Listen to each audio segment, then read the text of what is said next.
Life has been full of tough times with a few lucky moments. Losing my parents when I was young hurt a lot, like a pain that never goes away. But I got lucky when the elderly couple next door, the Parkers, took me in. They were the kindest people you could imagine, treating me like their own granddaughter instead of someone they were helping out. We didn't have much money, but we had a lot of love, and that's what mattered. When I turned 18 and was thinking about college, the Parkers died in a car accident. Suddenly, I was alone again. They left me some money for school in their old house in the suburbs. It was a cozy place with lots of memories, but it felt too sad to stay there. So I sold it and bought a small apartment in the city near the college where I enrolled to study financial management. Having a plan and moving forward felt good. Classes were tough but interesting, and I focused on learning everything about numbers and markets. After college, I got a decent job. My days were busy with work, and I was doing okay, but the nights were different. The city felt lonelier than it should for a place with so many people. That's when I met Tom at a friend's party. He was loud, funny, and didn't care who noticed. His energy was contagious, and we clicked right away when he accidentally bumped into me, spilling my drink.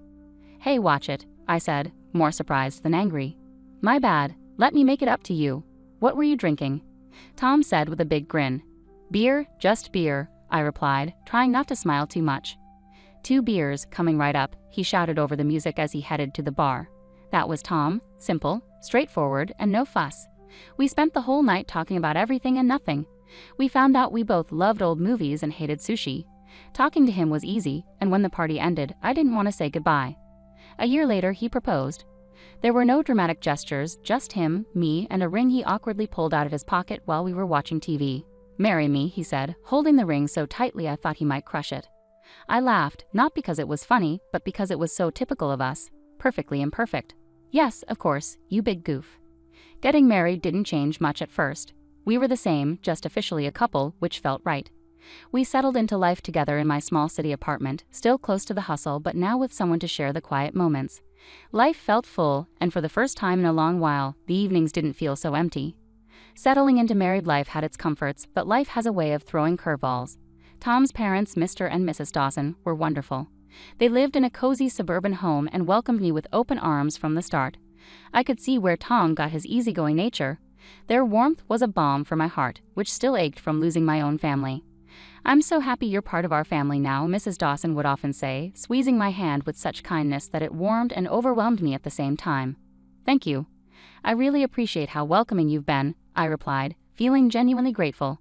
Visiting them became our weekend tradition. Those days were filled with backyard barbecues and long conversations over cups of hot coffee. Life felt good, simple, and sincere. But then things changed. Tom was called away on a long business trip, a whole year out of state. It was a great opportunity for his career, but the timing couldn't have been worse. Just as he left, Mr. and Mrs. Dawson's health declined rapidly. It happened so quickly that Mrs. Dawson, bless her heart, sounded frantic with worry when she called. "Grace, I hate to ask, but I really need your help here. Mr. Dawson is not doing well," her voice thick with tears she was trying to hold back. Without a moment's hesitation, I packed a bag and went to the suburbs. Seeing Mr. and Mrs. Dawson so frail shook me deeply. He had always been a pillar of strength and now looked fragile, connected to life through a tangle of medical equipment. I seamlessly settled into their routine, taking care of cooking and cleaning while Mrs. Dawson focused on Mr. Dawson's care.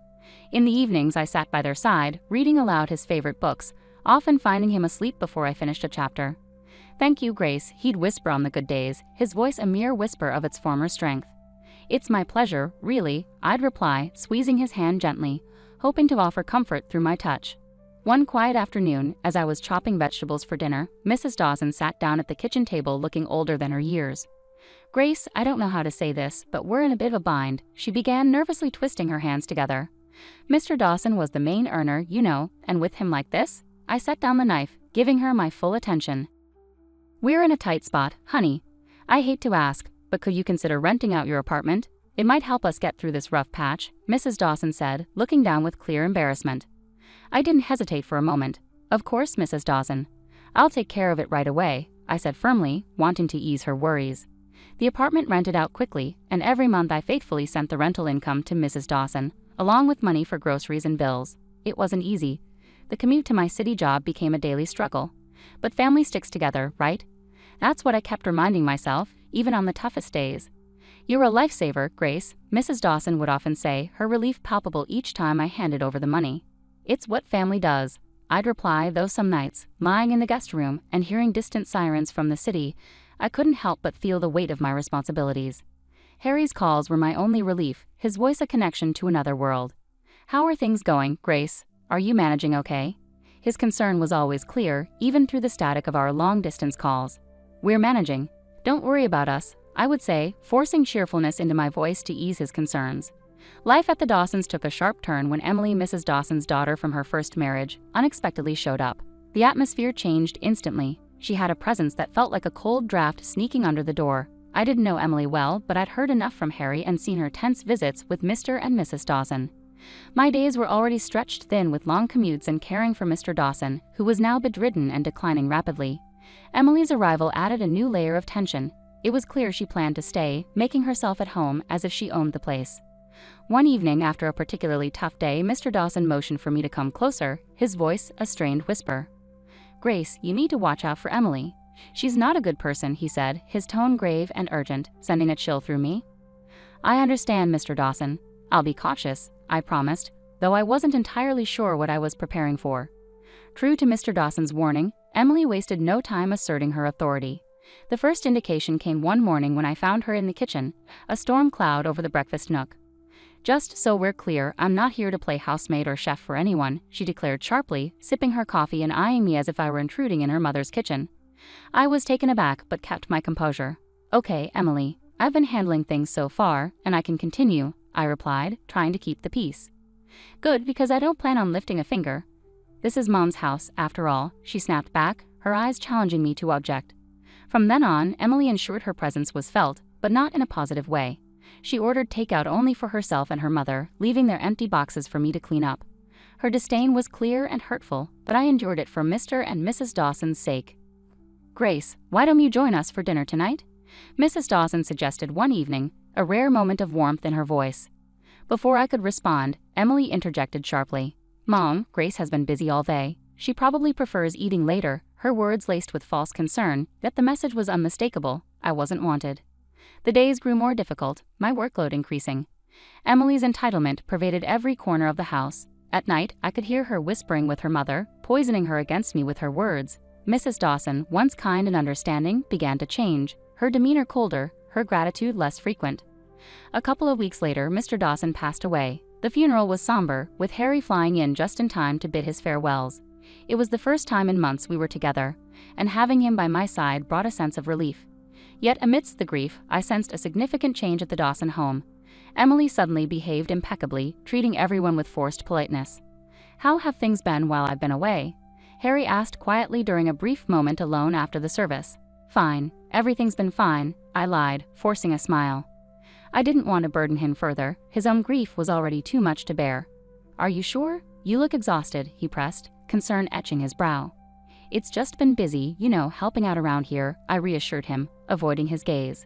It wasn't the right time to delve into the brewing turmoil beneath the surface. Once Harry departed, Emily dropped her facade.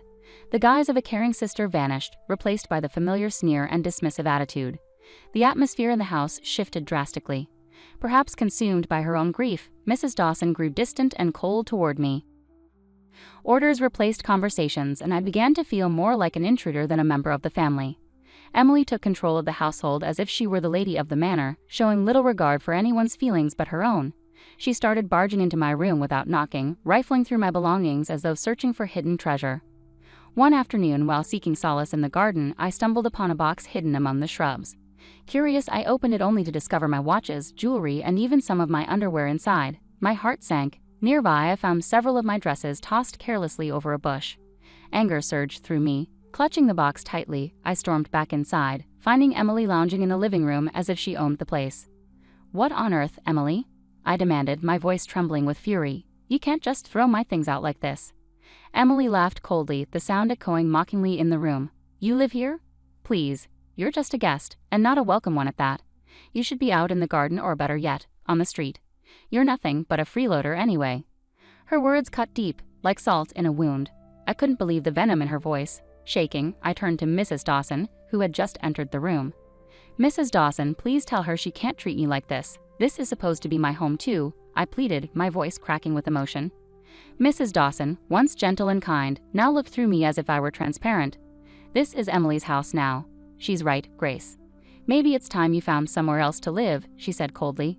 Her words hit me hard. Standing there with the box in my hands, my heart shattered.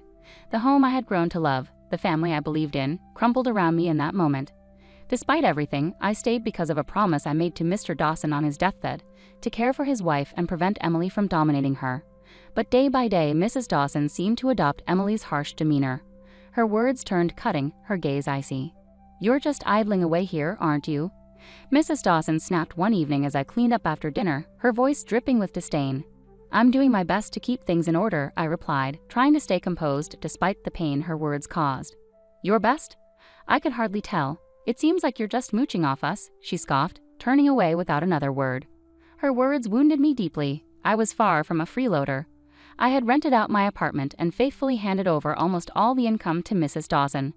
On top of that, I took care of most household tasks while Emily contributed nothing but criticism. Emily, living off her mother's pension, showed no gratitude. "Really, what does my brother even see in you?" Emily taunted nightly, her voice carrying through the thin walls. Each time I bit back my anger and frustration, clinging to the promise I made. But the house grew suffocating, filled with hostility like a minefield. One evening, returning early from work, my world turned upside down. I walked in on Emily and Mrs. Dawson in a heated discussion in the living room, unaware of my presence. "We need to convince her to sell that apartment of hers. You know how much we could use that money," Emily said greedily and calculatingly. "Yes, but how do we persuade her? Grace isn't naive. She won't just hand it over," Mrs. Dawson replied, frustration and greed evident in her voice. "Leave it to me, Mom. I'll charm her into it. Once she signs it away, we can finally live the way we deserve." Emily's words cut through the air like a snake's hiss. Hearing them scheme to take away my only financial security was a brutal dose of reality. Fear gripped me. I couldn't stay any longer. Heart pounding, I slipped away to my room unnoticed. They were plotting to strip me of everything. The decision was clear in that moment. There was no way I could stay after hearing their plans. Quickly gathering my essentials, hands trembling, every second in that house felt like a countdown to disaster. I didn't bother with goodbyes. They didn't deserve them. Sneaking out the back door, I called a taxi to take me to the station. Sitting on the train to Harry's, doubts gnawed at me. Would he understand? Would he take their side? The uncertainty weighed heavily, but the fear of staying was more daunting. I stared out the window, the landscape blurring by, a mix of fear and determination settling in my chest. When I arrived at Harry's doorstep, his reaction was a blend of shock, relief, and curiosity. His eyes widened as he opened the door to find me standing there with my bag, looking as frazzled as I felt. "Grace, what's going on? Are you okay?" he asked, stepping aside to let me in. I hesitated, taking in the familiar and comforting sight of his temporary home. "No, Harry, everything's not okay. Not at all," I replied, my voice catching. He guided me to the couch, concern etched on his face. "Tell me what happened, babe. I'm here for you," he urged gently. I poured out everything to Harry, starting from Emily's return and the deteriorating situation at home to the financial pressures and the final betrayal. Their scheme to make me sell my apartment. I hadn't wanted to burden him while he was away working. As I spoke, Harry's expression darkened with each detail. By the time I finished, his fists were clenched, his jaw tight with anger. "Why didn't you tell me about any of this sooner?" he asked, his voice a mix of fury and concern. "I didn't want to cause you more stress. I thought I could handle it," I confessed, feeling foolish now. "Grace, damn it, you shouldn't have had to handle any of this alone," he exploded, rising to pace the room. "I can't believe my mom and Emily would treat you like this." He stopped abruptly and faced me, his eyes blazing with determination. "I won't let anyone treat my wife that way. No way," he declared firmly, pulling out his phone. I watched, heart pounding, as Harry dialed his mother. The phone barely rang twice before she answered. I couldn't hear her side of the conversation, but the tension in Harry's posture spoke volumes. "Mom, this has to stop. I know everything now, and I won't stand for it. If Emily doesn't leave and if you don't start treating Grace with respect, we won't be able to support you anymore. No more financial help, nothing." Harry's voice was firm, leaving no room for negotiation. There was a terse exchange, followed by silence. Harry's grip tightened around the phone. "Fine. If that's your decision, then you've made mine," he said finally, hanging up. He turned to me, his expression softening. "Looks like it's just us now, babe. That's all we need," he said, coming over to embrace me. I leaned into him, finding solace in his arms amid the storm of emotions. "Just us," I whispered, feeling the truth of his words. Now on our own, it felt right. Harry and I stayed up late into the night, planning our future without the burden of supporting his mother and Emily. We discussed practical matters like my remote work and our financial strategies, laying the groundwork for a new chapter together, just the two of us. "Whatever happens, we're in this together. You and me against the world, right?" Harry said with a determined smile. "Absolutely," I replied, feeling reassured with him beside me. Against the world. The next few days were incredibly busy. I arranged to work from home with my job, which they agreed to. Harry helped me move my things out of storage and set up a home office in his living room corner. It wasn't perfect, but it was ours, and it felt peaceful. A week passed, and just when things seemed calm, I received a startling call that felt like a blast from the past. It was Mrs. Dawson, her voice now a mix of desperation and boldness. "Grace, why haven't I received the money for this month? You know we really need it," she demanded straight away. I was speechless for a moment, shocked by her audacity. "After everything, you still expect me to keep supporting you?" I asked, more amazed than angry. In the background, Emily's voice came through, angry and sharp. "She's just ungrateful. Make her send the money." Taking a deep breath to calm myself, I remembered their hurtful words that had cut deep. "Mrs. Dawson, Emily called me a heartless beggar. I can't send money to people who treat me so badly. I'm done." There was silence on the other end, and I imagined Mrs. Dawson's stunned expression. "But we're family," she finally said, her voice a mix of anger and pleading. "No, family doesn't treat each other like this. Goodbye, Mrs. Dawson," I said firmly, hanging up before she could reply. The call shook me, but Harry was there, supportive as ever. "You did the right thing, Grace. It's time they learned to stand on their own," he said, putting his arm around me for comfort. Not long after we settled back into our hometown, another surprise came our way. I found out I was pregnant. It was unexpected but brought us immense joy, and suddenly, the future looked bright with possibilities. We decided it was time to sell my apartment and buy a small house in the suburbs, close to a good school for our child. As we planned our move, another call came from Mrs. Dawson. This time her tone was different, desperate, and almost pitiful. "Grace, I've made a mistake. Emily made me sell the house, took the money, and left me with nothing. Could I come and live with you and Harry?" Her voice trembled with pleading. Her request stunned me. After everything that had happened, this was a test of my determination. "Mrs. Dawson, you chose this path when you sided with Emily against us. There were other choices you could have made," I replied firmly, though my emotions were in turmoil. I know I've made mistakes, but you have a kind heart. Can't you forgive an old woman for her wrong choices?" she pleaded. I sighed deeply, feeling a twinge of sympathy, but also holding firm to the consequences of her choices. "I forgave you long ago, but that doesn't mean I can welcome you back into my life. You need to face the outcomes of your actions, just as I have," I said before ending the call and blocking her number. With determination, we moved ahead with our plans, buying a charming house with a small garden where our child could grow and play. On a lazy Sunday morning, as I leisurely flipped through the newspaper over coffee, a headline caught my attention. "Local woman arrested for massive fraud scheme." There in the picture was Emily, in handcuffs and looking defeated. I couldn't help but feel a mix of shock and perhaps a small sense of vindication. "Harry, look at this," I called out, holding up the newspaper for him to see. "It's Emily. She's been arrested for fraud." Harry took the newspaper, his expression serious as he scanned the article. "Wow, can't say I'm surprised, but it's a lot to process." "Yeah, it is. But she made her decisions, and now she's dealing with the consequences," I replied, feeling a sense of closure I hadn't realized I needed. Over time, we heard through friends that Mrs. Dawson was living in a small apartment, working 2 jobs to make ends meet. Her pension wasn't enough to cover her living expenses and repay the debt Emily had left behind. "Have you heard about your mom?" Harry's friend, Matt, brought it up one evening during a backyard barbecue. "Yeah, I heard," Harry replied, tending to burgers on the grill. His voice held a hint of sadness, but also determination. "She chose her path, Matt. It's tough, but that's how it goes." Matt nodded, understanding the unspoken boundaries. "You're right, man. Just wanted you to know." After that, the conversation lightened, with talk turning to sports and work as the evening progressed. Life moved forward, and so did we. The joy of our new life became even clearer when Mia arrived. Becoming parents changed everything. It shifted our priorities, our dreams, and even started to heal some old wounds by filling them with new love. "Can you believe she's ours?" I whispered to Harry one night as we watched Mia sleeping peacefully in her crib. "She's perfect, Grace. Absolutely perfect," Harry whispered back, his voice filled with emotion. We cherished each day, celebrating every little milestone Mia reached, each smile, each giggle. She was our little miracle, and with her the difficulties of the past seemed to fade away, making space for new and better memories. Each day was simple yet filled with small moments of joy that created a beautiful tapestry of family life.